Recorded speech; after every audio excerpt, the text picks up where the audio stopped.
Dr. Green. Hello, Dr. Dijon.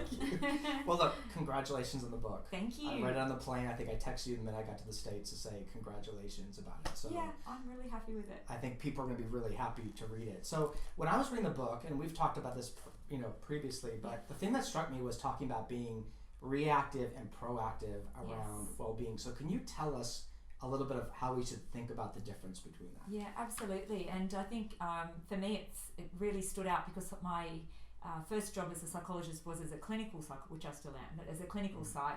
So I spent a lot of my early years treating people's, psychological distress and disorders after they'd come crashing down or after the curveballs had hit, then teach them the psychological skills to help them. And I realised very quickly that seemed to be a bit crazy to me, that why don't we teach these skills proactively, particularly when kids are at school. Not necessarily we're suggesting that we're going to prevent every episode of mental illness, but it seems, why wouldn't we be offering these skills proactively? Because they can, and I would argue they should be taught and learned. And I guess if we draw some parallels to physical health, if you think about our physical health, there was a big campaign, I think in the 70s and 80s, around life be in it, norm, sitting on the couch, getting up and being active. And my understanding was that was a response to cardiovascular disease and encouraging people to be much more proactive about their physical health to prevent physical issues from arising.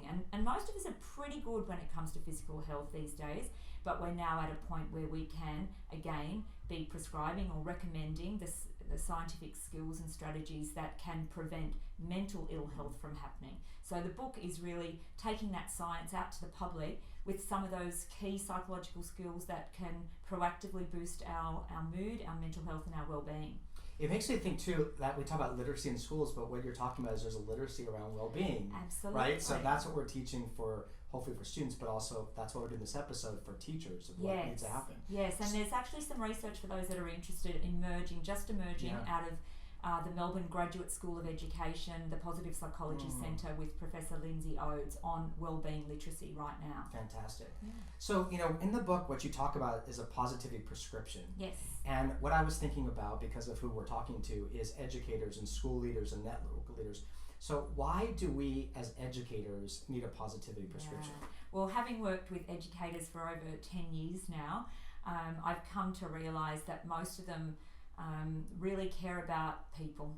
So when we do the VIA character strength survey, which you can take free of charge, we often find that educators, and not just educators, but anybody that's attracted to and working in a school is highly likely to have the character strength of kindness in their top 5 or top 10. And that's what's brought them into education, because they deeply care primarily about students' well-being, but others' well-being, including their peers and their families. So they're so busy looking to help everybody else, but they often forget about themselves. And in fact, they'll often say it seems selfish to invest in my own self, because that means I'm not giving my time to others. But what we try and help them to see is that an investment in your well-being is much like if your glass is full, it's just a tip. It's very easy to help others. But if your glass is half empty, or half full, however you want to see it, it can be quite destabilizing. It's very hard to give to others. So it does require what we would call in psychology a cognitive reframe, or a different perspective on viewing the time that you invest in your well-being, because ultimately it is about helping others to the best of your ability. We were talking earlier too that when we look at teaching standards, I was just in California last week looking at their standards, but here in Australia, none of the standards are about who the teacher is.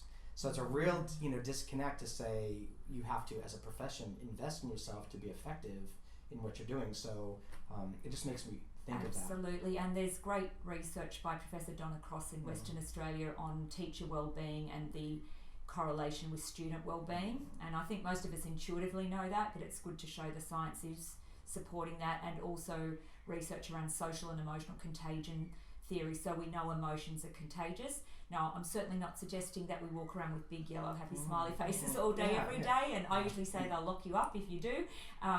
But the idea is that that you have invested in your well-being so that you can have a positive energy effect and positive ripple effect onto those around you as best as you can. Well, we were talking earlier too, but the research is from education is we teach who we are. That's right. Parker Palmer's work always thought we teach who we are. So if we're teaching who we are, we've got to invest in ourselves. Absolutely. And I think the other thing, William, is often people see this as being purely about well-being or perhaps mental health. But in the book, I also ask people to think about this is about your personal growth as a human being. And that fits beautifully with Parker Palmer's work as well. Yeah. You know, the next question I've got for you is we've talked about overplaying, underplaying strengths. Yes. But your book talks about motivation or values, living a values-congruent life, and then also meaning and purpose. And the thought that I had when I was reading is, can we overplay a value? So can we overplay that in our well-being pursuit or our work? Or absolutely. I think it's a really fantastic question because my experience has been that teachers generally, and again, broader staff that come into education come in to make a difference in a young person's life.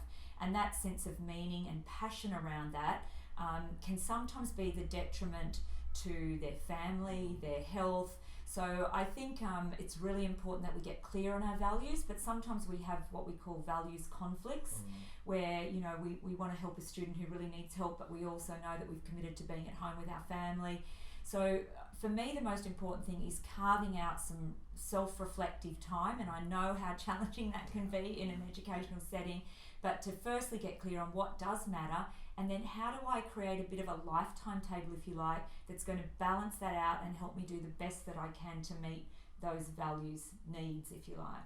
You know, just when you're saying that, and also the book, but as an educator, what I'm thinking is we've got to know who we are, right? We know standards and strategies and content, but what we're talking about here is having a lens and literacy to know who I am, and then living a life that's congruent or values congruent with what you're talking about. Absolutely, and it's basic self-awareness. And in the busy world that we live in, and particularly in an educator's life, there's barely a moment to stop and reflect and think about who am I, what matters most, and how am I going to live my life. So my message would be to not just the individual educator, but to schools to try and carve out or encourage and support some time for that to happen. Fantastic.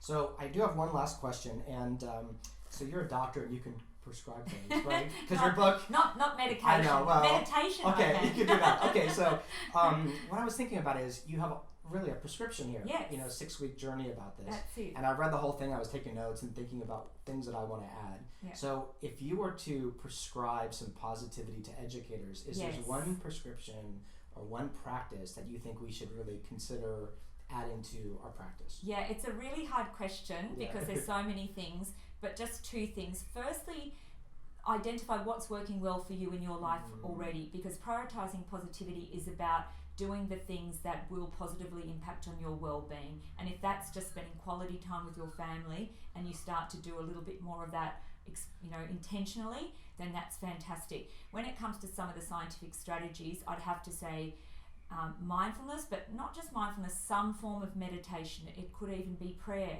It could be for you yoga or Tai Chi, but some space where you're calming your physiology, kicking in your parasympathetic nervous system, and also some opportunity, as I said before, for self-reflection to think about my values and how I want to live my life on a day-to-day basis. Kind of the life we want for everybody to lead, right? Absolutely. Fantastic. Yeah. So let's try this. As you know, some of the best conversations take place after the episode. So we've got a question for you, and Suzy's got something for you as well. So our question is this: as an educator, network leader, principal, district leader, what do you do to focus on your well-being proactively? So jump over the comments section and add to the conversation. Suzy has signed one of her books, The Positivity Prescription. So our team at Unleashed Learning will mail you a book. One of the best comments we're going to find, will mail it to you anywhere you are in the world. So Suzy, I honestly mean this. You know how much I mean about this. Your book's fantastic. Thank you. It's going to make a huge difference. It gives a literacy to people. I was reading it going, why didn't I know some of this stuff? So I'm hoping that it's going to help all the educators that are watching. Fabulous. Thank you, William. You're welcome. Thanks for having me here. And thank you for the work you're doing for the world. We are both cheering you on, and we'll see you next time. Is your school, network, district, or state looking to set all your new teachers up for success? Then the New Teacher Companion is for you. You can register at unleash-learning.com, and we'll show you how to get started.